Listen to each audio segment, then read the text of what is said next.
Welcome everyone. स्वागत है आप सभी का हमारे यूट्यूब चैनल आईएएस पॉइंट में। तो गाइज आई होप आप सभी लोग काफ़ी अच्छे होंगे और आप सभी की स्टडी भी काफ़ी अच्छे से चल रही होगी। गाइज मैं आपसे सॉरी बोलना चाहती हूँ क्योंकि मैं क्लास नहीं दे पाई थी। एक्चुअली मेरी तबीयत ठीक नहीं थी 2 दिन से, तो उसके लिए सॉरी। लेकिन अब मैं आपको कंटिन्यू क्लास दूंगी। तो गाइस जैसे कि आप सभी लोग जानते हैं कि हमने जो से लास्ट वीडियो में जो हमने डिस्कस किया था वो हमने क्या था, प्रकाश संश्लेषण के बारे में। ठीक है, और आज हम जानेंगे जड़ के बारे में कि आखिर जो जड़ है, आखिर हम उसे जड़ क्यों बोलते हैं और जड़ होता क्या है। ठीक है, आप अपना फोकस यहीं रखेंगे। आज हम इसके बारे में अच्छे से डिस्कस करने वाले हैं। जैसे कि गाइस आप सभी लोग देख पा रहे हैं कि कौन सा पार्ट है। ठीक है, जड़ कौन सा पार्ट है और जड़ हम किसे कह रहे हैं। ठीक है तो आप देखेंगे, हमें समझना है गाइस कि जैसे कि आप सभी लोग जानते हैं, जड़ वह पौधे का भाग है जिससे कोई भी पौधे मिट्टी से खनिज, लवण, जल को अवशोषित करते हैं। आप फिर से ध्यान देंगे, पौधे जो पौधे का भाग है। ठीक है, जड़ वह पौधे का भाग है जिससे कोई भी पौधे मिट्टी से खनिज, लवण, जल के को क्या करते हैं, अवशोषित करते हैं। वह भाग जड़ कहलाता है। और जड़ ही वह भाग है जिसके कारण मिट्टी में कोई भी पौधा स्थिर बना हुआ रहता है। इसीलिए क्या कह रहे हैं गाइस, हम उसे जड़ कह रहे हैं। क्या होता है उससे, कि कोई भी पौधा है वो स्थिर बना रहता है। ठीक है, इसीलिए जड़ को हम स्थिरक भी कहते हैं। जैसे कि आप यहाँ पे भी इसको देख सकते हैं। ठीक है, हम इसे स्थिरक भी कहते हैं। जड़ वह भाग है जो मिट्टी में पौधे को अच्छे से पकड़ के इसको मजबूती प्रदान करता है। ठीक है गाइस, जैसे कि आप सभी लोग जानते हैं कि जो पौधा होता है तो वो उसे मिट्टी में दबाते हैं। ठीक है, तो वो जड़ क्या होता है, मजबूती प्रदान करता है उसे। आपको ये भी अच्छे से जान लेना है। तो गाइस जैसे कि आप सभी लोग यहाँ पे देख पा रहे हैं कि अब हम देखेंगे जड़ के प्रकार के बारे में। ठीक है, कि जड़ कितने प्रकार की होती है। अगर हम बात करें गाइस तो जड़ मुख्यतः 2 प्रकार की होती है, मूसला जड़ और रेशेदार जड़। ठीक है, मूसला जड़ वह होती है। ठीक है, पहले हम जानेंगे कि मूसला जड़ कौन सी जड़ होती है। मूसला जड़ वह जड़ होती है गाइस जिसमें एक जड़ का एक भाग मुख्यतः भाग होता है और बाकी जो जड़ हैं उसके जो पार्श्ववृत्त यानी कि उसके आसपास निकलती होती हैं। एक मुख्य जड़ होती है जैसे आप पिक्चर्स में भी देख पा रहे हैं। ठीक है गाइस, तो सॉरी गाइस, जैसे गाइस आप पिक्चर में भी यहाँ पे देख पा रहे हैं, एक मुख्यतः जड़ है। बाकी जो जो जड़ होती है ना गाइस, जो इसके आसपास निकली होती है, ऐसी जड़ों को हम कह रहे हैं मूसला जड़। ठीक है, ये भी आई होप आपको अच्छे से समझ आ गया है कि जो मुख्य जड़ होती है, ठीक है, मुख्य जड़ होती है, बाकी जो जड़ होती है उसके आसपास जो निकली होती हैं, जैसे कि आप लोग पिक्चर्स में भी देख पा रहे हैं। तो इस वाली जो जड़ होती है इसको हम कहते हैं मूसला जड़। ठीक है, आपको ये भी अच्छे से समझ लेना है। अगर आपके नहीं समझ आता है तो आप कमेंट बॉक्स में कमेंट करेंगे। ओके, अब हम देखेंगे रेशेदार जड़। ठीक है, तो रेशेदार जो जड़ होती है, आखिर वो कौन सी जड़ होती है ये भी अब हमें समझ लेना है। इस प्रकार की जड़ों में कोई भी मुख्य जड़ नहीं होती है। जो जड़ होती है रेशे के समान चारों तरफ फैली होती है। लेकिन क्या होता है कि जड़ का क्या काम होता है, कि जड़ के जो काम होते हैं, जैसे मैंने कहा मिट्टी से जल को अवशोषित करना। ठीक है, जब हम उसको अवशोषण करना है, या फिर आप बोल सकते हैं कि किसी भी पौधे को स्थिर बनाए रखना मिट्टी में। ठीक है, और मुख्यतः काम दोनों जड़ें करती हैं। तो जो गाइस वर्क करती हैं वो दोनों जड़ें ही इसका वर्क करती हैं। एक तरीके से दोनों का काम होता है कि पौधे को स्थिर रखना है मिट्टी में। आपको ये भी अच्छे से जान लेना है। ठीक है, लेकिन जो जड़ होती है गाइस, जड़ में ये अंतर होता है कि एक जड़ मुख्यतः जड़ होती है ताकि उसकी जो प्रवृत्ति होती है जिसे हम लोग मूसला जड़ कहते हैं। तो गाइस जैसे कि आप सभी लोग यहाँ पे देख रहे हैं कि मूसला जड़ हम इसे कह रहे हैं। और कुछ जड़, जो कुछ पौधे होते हैं गाइस उसमें रेशेदार जड़ पाई जाती हैं। ठीक है, तो कुछ में जो गाइस कुछ पौधे ऐसे होते हैं कि जिसमें मूसला जड़ पाई जाती है। कुछ पौधे ऐसे होते हैं जिसमें रेशेदार जड़ पाई जाती हैं। तो रेशेदार जड़ जिसमें कोई भी जड़ मुख्य नहीं होती है। ऐसा लगता है कि सभी जड़ ही मुख्य हैं। ठीक है, आपको अच्छे से समझ आ रहा है मे भी कि जैसा कि मैंने अभी आपको बताया कि जो रेशेदार जड़ होती है उसमें कोई भी मुख्य जड़ नहीं होती है। ऐसे लगता है कि जो सभी जड़ हैं वो सभी मुख्य हैं। ठीक है, सारी जड़ उसमें इम्पोर्टेंट है। ऐसा नहीं है कि सिर्फ एक ही जड़ इसमें इम्पोर्टेंट है, बाकी सब इसके आसपास फैली हुई है। हमें ऐसा नहीं लग रहा है। जैसा आप देख पा रहे हैं कि इसके आसपास मतलब कोई भी जड़ मुख्य जड़ है। ठीक है, आपको ये भी अच्छे से समझ आ गया होगा कि इसके कोई पास जड़ या मुख्य जड़ है। ठीक है, प्रेजेंट नहीं होती है। काफ़ी सारी जड़ उससे पकड़े हुए होती हैं ज़मीन में। ये भी आपको अच्छे से समझ लेना है। ठीक है, एक बार हम फिर से रिपीट करते हैं। जैसा आप देख पा रहे हैं इसकी कोई पास मतलब इसके कोई पास जड़ या मुख्य जड़ प्रेजेंट होती है। ठीक है, या नहीं होती है। मैंने अभी आपको बताया था कि इसके पास कोई भी मुख्य जड़ जो होती है वो प्रेजेंट नहीं होती है। आपको मुझे ध्यान से सुनना है। ऐसा नहीं है कि ठीक है, अगर आपको लगता है कि आपको जड़ के बारे में और अच्छे से नॉलेज है तो आप मुझे बता सकते हैं। आप कमेंट बॉक्स में कमेंट करेंगे और मुझे बताएंगे जो भी आपको समझ में आया है, या फिर आपको समझ नहीं आ रहा है तो आप मुझे बताएंगे। ठीक है,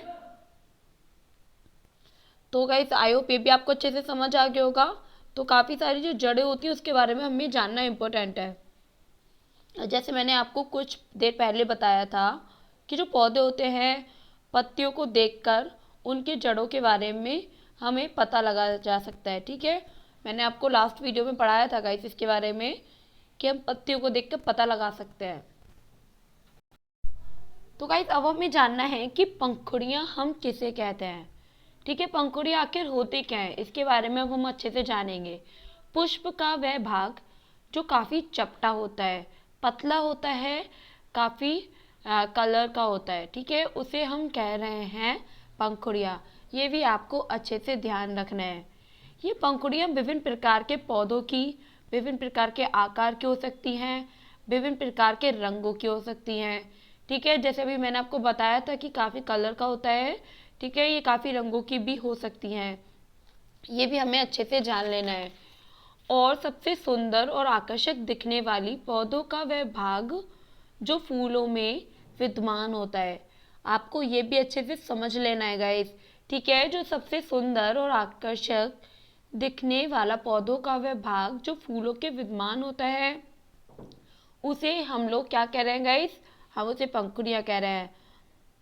जैसे कि आप पिक्चर में भी देख रहे हैं गाइस, ये जो पंखुड़ियाँ हैं कितनी अट्रैक्टिव हैं, ब्यूटीफुल लग रही है। ठीक है, जैसे कि आप यहाँ पे पिक्चर में भी अच्छे से देख पा रहे होंगे कि ये जो पंखुड़ियाँ हैं ये काफ़ी अट्रैक्टिव हैं, ब्यूटीफुल लग रही हैं।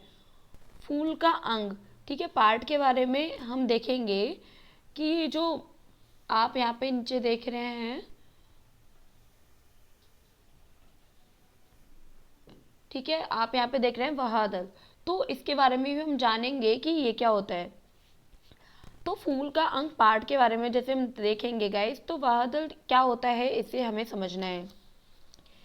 किसी भी पौधे का फूलों का सबसे बाहर वाला भाग, ठीक है गाइस, आप मुझे समझेंगे। किसी भी पौधे का फूलों का सबसे बाहर वाला जो पार्ट होता है जो पंखुड़ियों को अपने अंदर संचित रखता है। ठीक है, उसको पंखुड़ियाँ जो होती है उसको अपने अंदर रखता है, वह भाग है वहादल। ये भी आपको अच्छे से याद रखना है। अगर आपने कभी मतलब कली वगैरह के बारे में देखा हो, ध्यान से देखा हो, तो आप इसको अच्छे से जान सकते हैं। ठीक है गाइस, आई होप ये भी आपको अच्छे से समझ आ गया होगा। गाइस अब हम जानेंगे कि पौधों के फूलों के अंदरूनी भागों के बारे में। ठीक है, वो जो भाग है अंदरूनी उन्हें हम क्या क्या बोलते हैं, ये भी अब हम अच्छे से जानेंगे। तो गाइस वो कौन कौन से भाग हैं, स्त्री केशर और पुंकेसर। ठीक है, जैसे कि आप सभी लोग यहाँ पे पिक्चर में भी देख पा रहे हैं। तो अब हम इसके बारे में अच्छे से देखेंगे कि ये जो भाग हैं आखिर हम इन्हें स्त्रीकेशर और पुंकेशर क्यों कहते हैं और ये हमारे कौन से पार्ट होते हैं, ये हमें अच्छे से समझना है। किसी भी पौधे का अंदरूनी भाग कहलाता है स्त्रीकेशर, या किसी भी पौधे का मादा जनन अंग होता है। ये भी आपको अच्छे से समझ लेना है। स्त्री के अंदर वर्तिका और वर्तिकार्क अंडाशय उपस्थित होते हैं। ठीक है गाइस, तो आपको फिर से एक बार देखना है, किसी भी पौधे का अंदरूनी भाग कहलाता है स्त्रीकेशर, या फिर आप इसको बोल सकते हैं कि किसी भी पौधे का मादा जनन अंग होता है ये। स्त्री के अंदर वर्तिका, वर्तिकार्क और अंडाशय उपस्थित होते हैं, उसके अंदर प्रेजेंट होते हैं। ये भी आपको अच्छे से समझ लेना है। और गाइस पुंकेसर क्या होता है, हम पुंकेसर के बारे में भी अच्छे से जान लेंगे। जिस प्रकार फूलों में तंतु दिखते हैं गाइस, ठीक है, जिस प्रकार हम फूलों में तंतु देखते होंगे, विभिन्न प्रकार के लंबे एक तंतु दिखाई देते हैं, वह किसी भी फूल का पुष्प वाला हिस्सा होता है। पुंकेसर वो नर वाला पार्ट होता है। ठीक है, ये भी आपको अच्छे से समझ लेना है। और पुंकेसर में पाई जाने वाली संरचना को पराग कोश हम कहते हैं। क्या कहते हैं गाइस, इसे हम पराग कोश कहते हैं। ये भी आपको अच्छे से जान लेना है। ठीक है, तो आई होप ये भी आपको अच्छे से समझ आ गया होगा। तो गाइस मैंने अभी आपको बताया था जो अंडाशय होते हैं, ठीक है, अंडाशय के अंदर क्या होते हैं, बीजांड होता है। ये भी आपको अच्छे से समझ लेना है। अब हमें जानना है क्या होता है अंडाशय और क्या होता है बीजांड। ठीक है, आप इस पे ध्यान देंगे कि अंडाशय किसी भी स्त्री केशर का सबसे अंदरूनी वाला क्या होता है गाइस, वो अंदरूनी वाला फूला हुआ भाग जिसमें बीज होते हैं, वह भाग कहलाता है अंडाशय। तो गाइस मैंने भी आपको बताया था कि अंडाशय हम किसे कहते हैं।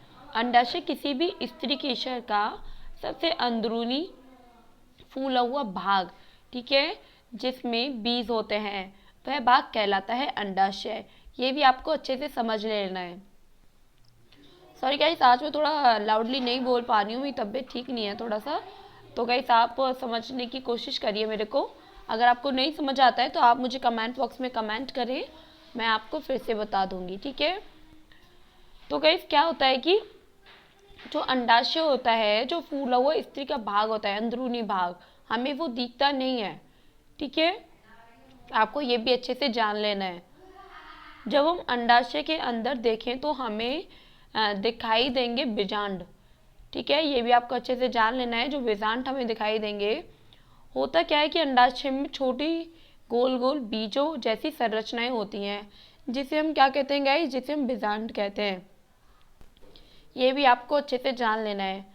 तो गाइस आज हमने क्या क्या पढ़ा, आज हमने पढ़ा स्त्रीकेशर, पुंकेसर, अंडाशय और बीजांड के बारे में, और पंखुड़ियाँ क्या होती हैं ये भी हमने पढ़ा, जड़ क्या होता है और जड़ के प्रकार क्या होते हैं।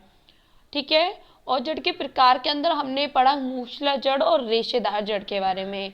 आई होप गाइस ये सारे जो टॉपिक मैंने आपको बताए, जो भी हमारे पॉइंट हैं, वो आपको अच्छे से समझ आ गए होंगे। अगर गाइस आपके को एक भी पॉइंट या फिर कुछ भी समझ में नहीं आया है तो आप मुझे कमेंट बॉक्स में कमेंट करेंगे, मैं फिर से आपको बता दूंगी। गाइस अगर आपको मेरी वीडियो पसंद आती है तो आप इसे लाइक कीजिए, सब्सक्राइब कीजिए एंड कमेंट कीजिए। Thank you so much guys, bye bye.